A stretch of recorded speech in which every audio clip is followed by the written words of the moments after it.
दो युवा चेहरों के बीच हो गई टक्कर। कौन किसके साथ हो गया बड़ा उलटफेर।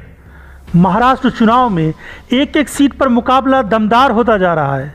एक तरफ चाचा भतीजे की लड़ाई है तो दूसरी ओर पार्टी को तोड़कर भाजपा के साथ जाने वाले शिंदे गुट का गठबंधन। एक तरफ सौरा भास्कर अपने पति के लिए मांगेंगी वोट तो दूसरी ओर नवाब मलिक की बेटी देंगी टक्कर। महाराष्ट्र चुनाव में उम्मीदवारों का ऐलान होते ही एक एक सीट पर सबकी निगाहें टिक गई हैं।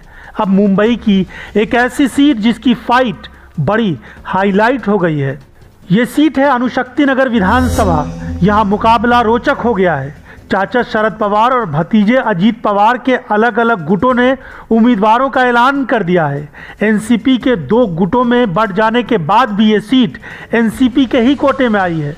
भतीजे अजीत पवार ने इस सीट से महाराष्ट्र के सीनियर लीडर और पूर्व मंत्री नवाब मलिक की बेटी सना खान को उम्मीदवार बनाया है, तो चाचा ने भी बड़ा पलटवार कर दिया है। चाचा शरद पवार ने इस सीट पर अभिनेत्री सौरा भास्कर के पति फहाद अहमद को उम्मीदवार बना दिया है। छात्र नेता रहे फहाद अहमद पहले समाजवादी पार्टी में थे। फहाद पहले समाजवादी पार्टी की युवा इकाई समाजवादी युवा सभा के राज्य प्रमुख रह चुके हैं। उन्होंने अब समाजवादी पार्टी से इस्तीफा दे दिया है और शरद पवार गुट की एनसीपी में शामिल हो गए हैं। ये सीट अल्पसंख्यक बहुल सीट है। इस सीट से एनसीपी नेता नवाब मलिक चुनाव जीतते रहे हैं। अब उनकी बेटी चुनावी मैदान में है। अपने ही भतीजे को हर सीट पर तगड़ी फाइट देने पर आमादा चाचा शरद पवार कहीं भी समझौता करने के मूड में नहीं दिख रहे हैं। एक एक सीट पर भाजपा गठबंधन को शिकस्त देने का प्लान पक्का बना लिया है।